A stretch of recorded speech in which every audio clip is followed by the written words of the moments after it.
Hi everybody. नमस्कार। और आज हम पढ़ेंगे भाग 2 और 3 प्रेमचंद जी की कहानी दो बैलों की कथा में से। भाग 2। दूसरे दिन झूरी का साला फिर आया और बैलों को ले चला। अब कि उसने दोनों को गाड़ी में जोता। 2-4 बार मोती ने गाड़ी को सड़क की खाई में गिराना चाहा, पर हीरा ने संभाल लिया। वह ज्यादा सहनशील था।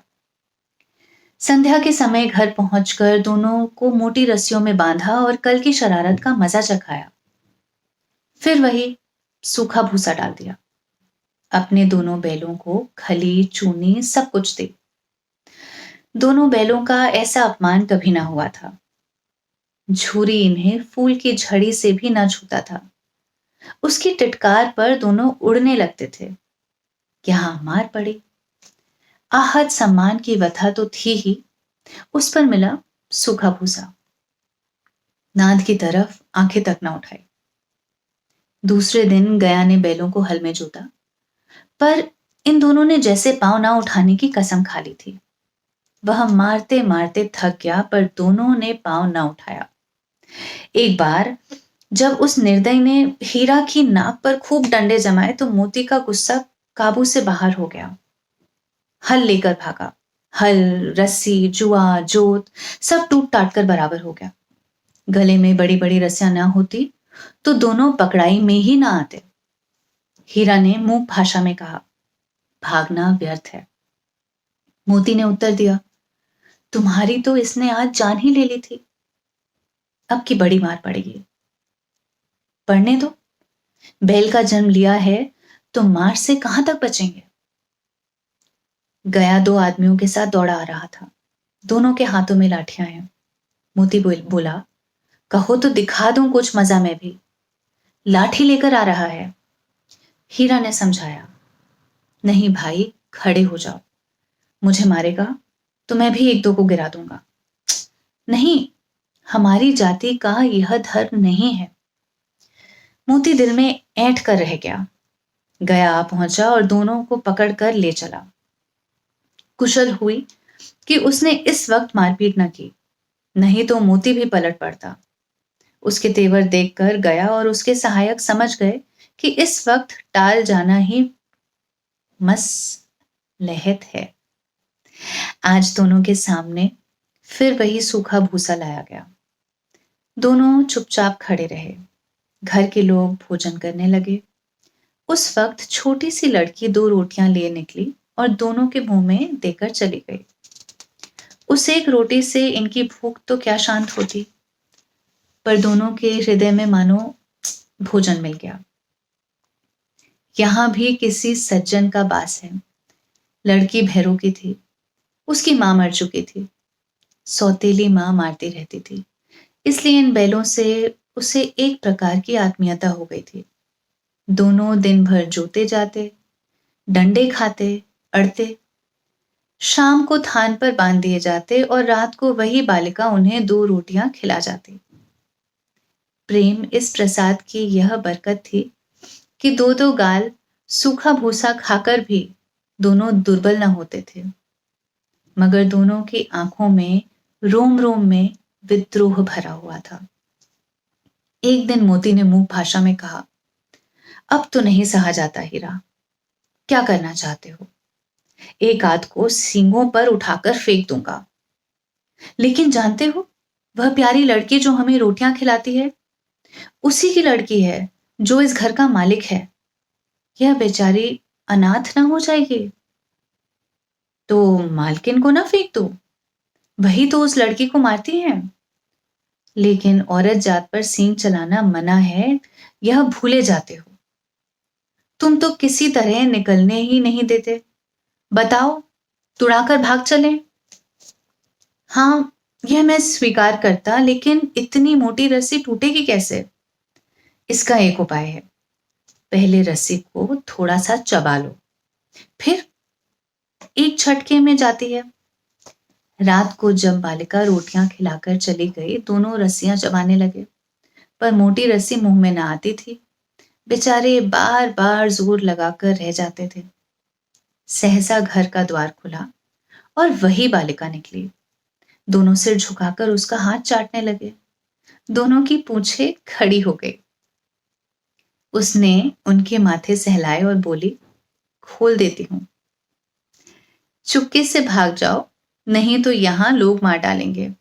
आज घर में सलाह हो रही थी कि इनके नाकों में नाथ डाल दिए जाएं।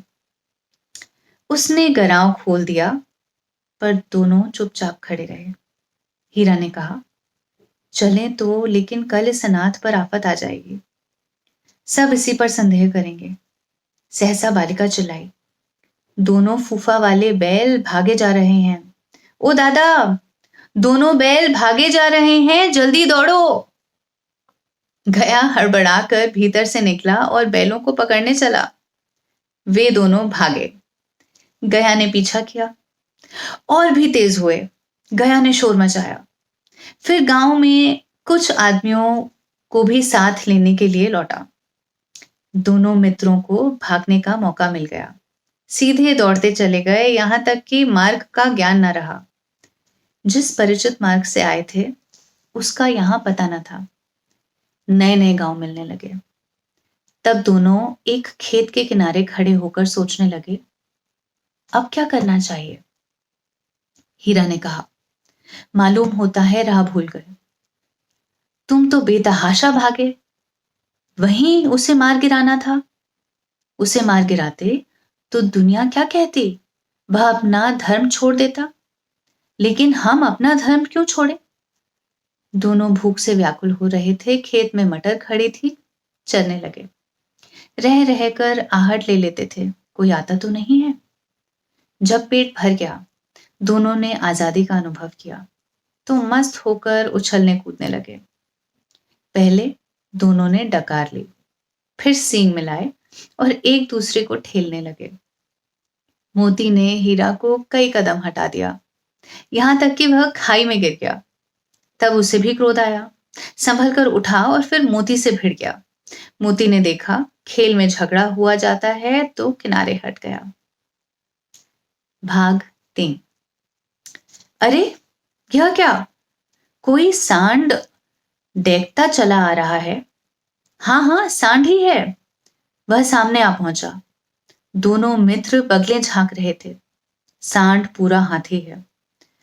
उससे भिड़ना जान से हाथ धोना है, लेकिन न भिड़ने पर भी जान बचती नहीं नजर आती। इन्हीं की तरफ आ भी रहा है।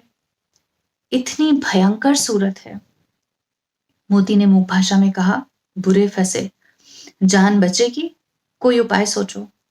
हीरा ने चिंतित स्वर में कहा, अपने घमंड से फूला हुआ है, आरजू विनती ना सुनेगा। भाग क्यों ना चले। भागना कायरता है, तो फिर यहीं मरो। बंदा 9-2-11 होता है, और जो दौड़ाए, तो फिर कोई उपाय सोचो जल्द। उपाय यही है कि उस पर दोनों जने एक साथ चोट करें। मैं आगे से और तुम पीछे से रगे दो। दोहरी मार पड़ेगी तो भाग खड़ा होगा। मेरी ओर झपटे तो तुम बगल से उसके पीठ पेट में सींग घुसेड़ देना। जान जोखिम है, पर दूसरा कोई उपाय ही नहीं है। दोनों मित्र जान हथेलियों पर लेकर लपके। सांड को भी संगठित शत्रुओं से लड़ने का तजुर्बा न था। वह तो एक शत्रु से मल्ल युद्ध करने का आदी था। जो ही हीरा पर झपटा, मोती ने पीछे से दौड़ाया। सांड उसकी तरफ मुड़ा तो हीरा ने रगेदा। सांड चाहता था कि एक एक करके दोनों को गिरा ले, पर ये दोनों भी उस्ताद थे, उसे वह अवसर न देते थे। एक बार सांड झल्लाकर हीरा का अंत कर देने के लिए चला कि मोती ने बगल से आकर पेट में सींग भोंक दिए। सांड क्रोध में आके पीछे फिरा तो हीरा ने दूसरे पहलू में सींग भोंक दिए। आखिर बेचारा जख्मी होकर भागा और दोनों मित्रों ने दूर तक उसका पीछा किया, यहां तक कि सांड बेदम होकर गिर पड़ा। तब दोनों ने उसे छोड़ दिया। दोनों मित्र विजय के निश्चय में झूमते चले जाते थे। मोती ने अपनी सांकेतिक भाषा में कहा, मेरा तो जी चाहता था कि बच्चा मार ही डालूं। हीरा ने तिरस्कार किया। गिरे हुए बैरी पर सींग न चलाना चाहिए। यह सब ढोंग है। बैरी को ऐसा मारना चाहिए कि फिर ना उठे। अब घर कैसे पहुंचेंगे यह सोचो। पहले कुछ खा लें तो सोचें। सामने मटर का खेत था ही। मोती उसमें घुस गया। हीरा मना करता रहा पर उसने एक ना सुनी। अभी 2 ही 4 ग्रास खाए थे कि 2 आदमी लाठियां लिए दौड़े पड़े और दोनों मित्रों को घेर लिया। हीरा तो मेड़ पर था, निकल गया। मोती सींचे हुए खेत में था। उसके खुर कीचड़ में घुसने लगे। ना भाग सका। पकड़ लिया। हीरा ने देखा, संगी संकट में है तो लौट पड़ा। फंसेंगे तो दोनों फंसेंगे। रखवालों ने उसे भी पकड़ लिया।